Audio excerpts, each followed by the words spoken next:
We're down at Butch's place on the river, and what do people call you now and then? Oh, I've been known called the Flathead King, the River King. So we're going out with the River King this morning, and he's been soaking some bait just about all night long. You think it's pretty good fishing right now? I've caught 2 this morning on rod and reel, so that's 1 rod to 15 others. So surely we got something else. I mean, all right. Well, we're going to get this party started right now this morning, and see if we can't go meet up with some Mr. Whiskers.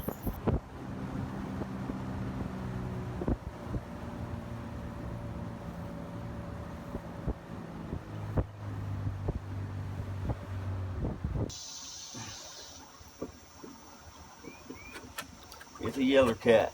All right. It's about like size that one, a big one I caught on rod and reel. All right. You can't see me hooked that too good though.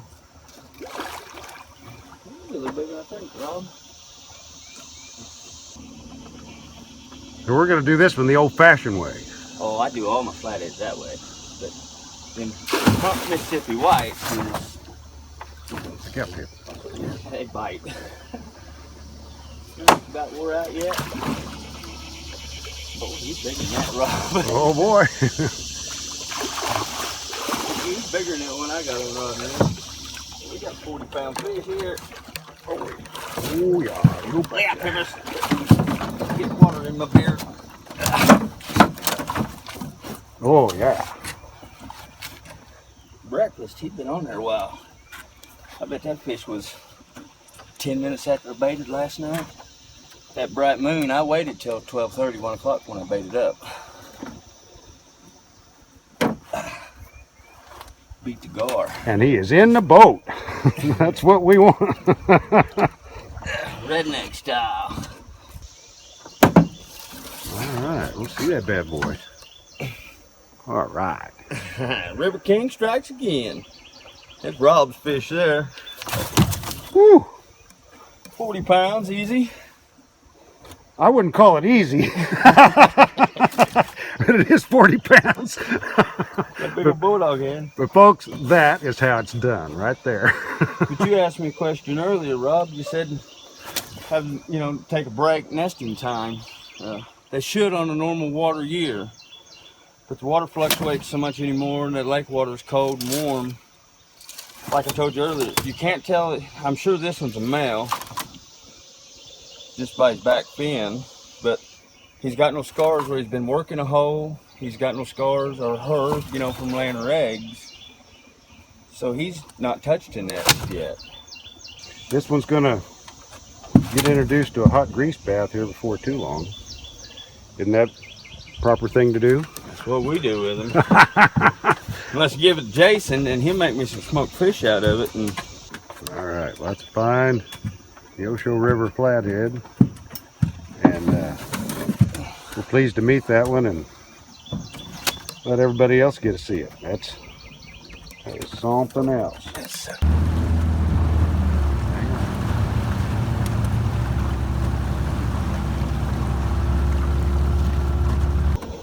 We think we got a nibble over here on this bank line. You see it moving on us there? He's been jerking on it since 6 this morning when I seen him. Is he even fighting back? Oh, he's gonna wait his own native. He's in the boat. That's channel, isn't it? Yep, old native. Getting rare to see them anymore with these Mississippi whites taking over. Yeah, that's a nice fish. He's in the boat. Hey, one good flip flop there and he's been gone.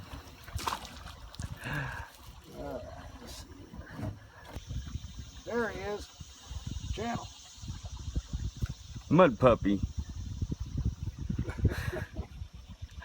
What do you think, Pip? All right, let's put that one down. She don't care as long as there's grease and batter around it. There you go. We're gonna go up because it's eddying like this. We're gonna run it backwards. Okay.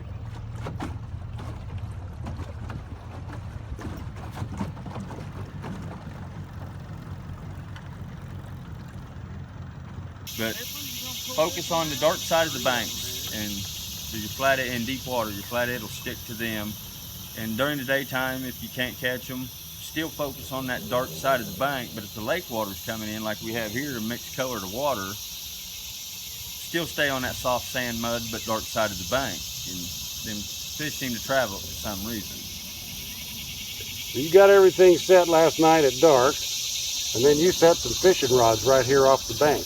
Yeah, I caught, it was late this morning. Like I said, I didn't bait up till about midnight, a little after. It was 1:30 when I got back, and I thought, what the heck? Rob went home for the evening, so I just set a pole out, and I turned around and looked, and I mean, it just twitched a little bit, and I looked back again. I mean, it was doubled over, and I caught another one right. I was on the phone with Rob this morning, actually. He was calling, and I didn't get it in time because I had him, but I'll let Rob show them to you. What do you think? Pull them on out. Yeah, we're gonna put two. That was the one I caught when I was on the phone with you. This on rod and reel here off the bank, folks. This is a custom rod I built too. And you're using 20-pound Cajun. It's a 2-piece crappie rod, actually. It's 10 foot. Got 20 micro eyes on it. And I managed to catch both these on them. Okay, rod and reel fish. And this is overnight and first thing in the morning. And then, of course, we went out. Oh, the sun's up pretty good. They were caught about an hour and a half apart. Not too happy about it. But then, we got to go out and run these lines, and let's... This is the biggest fish of them all. It's a little fat football. Okay, now, you saw the ones on rod and reel. And here's one on Butch's line. Yeah, it's actually Rob's line. It was our line. What do you think this one will go? It'd go easy 40. It's fat. I mean, you pick him up now, you can't see it, but when we lay him down, his belly just swells out.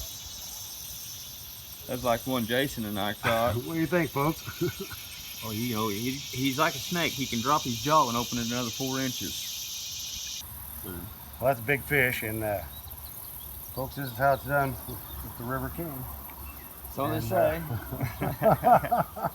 But I want to thank you again for It's always good with you, Rob. taking me and the pup out on the Always river, and she's still looking at that one. She doesn't see them that big very often. Especially, my daughter is here. She'd be down there kissing it. I do a lot of crappie fishing, and they never get that big. Well, if you want to get hooked up, call Butch. Here's the number on the screen, and you want to have some fun on the river. And this is what I'd call major cleaning time.